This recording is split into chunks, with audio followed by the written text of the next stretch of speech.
રાજ્યમાં ખેલકૂદનું વાતાવરણનું નિર્માણ થાય, પ્રતિભાશાળી ખેલાડીઓને યોગ્ય તક મળી રહે તે માટે સ્પોર્ટ્સ ઓથોરિટી ઓફ ગુજરાત દ્વારા ભરૂચ જિલ્લામાં ખેલ મહાકુંભનો તારીખ 6 જાન્યુઆરીથી તાલુકા કક્ષાનો પ્રારંભ થઈ ગયો છે।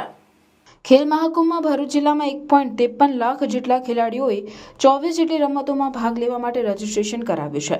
ભરૂચ જિલ્લામાં વિવિધ તાલુકા કક્ષાએ વિવિધ સ્કૂલોમાં સ્પર્ધાઓમાં ખેલાડીઓ ભાગ લેશે। શાળા અને ગ્રામ્ય કક્ષાએ વિજેતા ખેલાડીઓ, તાલુકા કક્ષા અને તાલુકા કક્ષાએ વિજેતા ખેલાડીઓ જિલ્લા કક્ષાની સ્પર્ધાઓમાં ભાગ લેશે, જ્યારે જિલ્લા કક્ષાએ વિજેતા થયેલા ખેલાડીઓએ ઝોન કક્ષા, રાજ્ય કક્ષાની સ્પર્ધાઓમાં ભાગ લેશે। તારીખ 6 જાન્યુઆરીએ ભરૂચ તાલુકામાં સંસ્કાર સ્કૂલ ખાતે વોલીબોલ રમતની સ્પર્ધાનું આયોજન કરાયું હતું, જેમાં અલગ અલગ વય જૂથમાં ભાઈઓ બહેનો મળી કુલ 67 ટીમોએ ભાગ લીધો હતો। આ સિવાય તારીખ 7 જાન્યુઆરીના રોજ KGM શાળા ખાતે એથ્લેટિક્સ રમતનું આયોજન થયું હતું, જેમાં અંડર 19, અંડર 11, અંડર 14 અને અંડર 17 અને ઓપન કેટેગરી મળી કુલ આશરે 636 જેટલા ખેલાડીઓએ ભાગ લીધો હતો।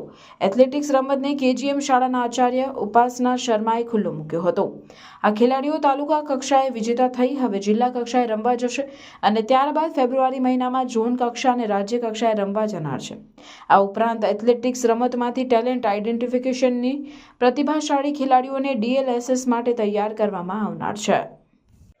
ખેલ મહાકુંભ 3.0નું જ્યારે રાજ્ય કક્ષાએથી પ્રારંભ થઈ ચૂક્યો છે, ત્યારે આજરોજ ભરૂચ જિલ્લા ખાતે ખેલ મહાકુંભ 3.0નું આયોજન થયું છે, જેમાં એથ્લેટિક્સ રમતની અંદર under 14, under 17, under open category ની તમામ સ્પર્ધાઓ જેવી કે 100 મીટર, 200 મીટર, ગોળા ફેંક, જેવલિન થ્રો તમામનું આયોજન આજરોજ KGM શાળા ખાતે થઈ રહ્યું છે, જેની અંદર ભરૂચ તાલુકાની તમામ સ્કૂલોનું અહીંયા ખૂબ સરસ આયોજન કરવામાં આવેલું છે।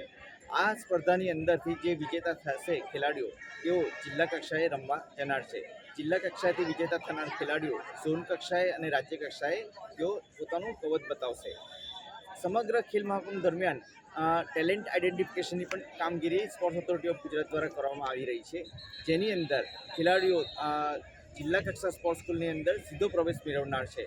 તો મારી તમામ એથ્લેટ્સને વિનંતી છે કે તેઓ પોતાનું સારું પ્રદર્શન બતાવે અને રાજ્ય સરકાર અને સ્પોર્ટ્સ ઓથોરિટી ઓફ ગુજરાત દ્વારા જે DLSS શાળા છે અને ટેલેન્ટ આઇડેન્ટિફિકેશન છે એમાં તેઓ પોતાનું પરફોર્મન્સ બેસ્ટ બતાવીને એડમિશન મેળવે। આ પ્રસંગે હું એથ્લેટિક્સ રમતના તમામ ખેલાડીઓને શુભેચ્છા પાઠવું છું કે તેઓ આગળ જઈને જિલ્લા કક્ષાએ અને રાજ્ય કક્ષાએ પોતાનું નામ રોશન કરે। કુલ કેટલા છોકરાઓ છે અને કઈ દોડ રાખવામાં આવેલી હતી? આજરોજ લગભગ 430 જેટલા ખેલાડીઓ અહીંયા ભાગ લઈ રહ્યા છે, જેમાં અંડર 9, અંડર 11, અંડર 14 અને અંડર 17 કેટેગરી છે, જેની અંદર 30 metre, 50 metre, 100 metre, 200 metre, 400 metre, 600 metre અને 800 મીટરની દોડની સ્પર્ધાનું આયોજન થયું છે। તે ઉપરાંત ગોળા ફેંક અને જેવલિન થ્રો અને ડિસ્કસ થ્રોનું પણ આયોજન થઈ રહ્યું છે।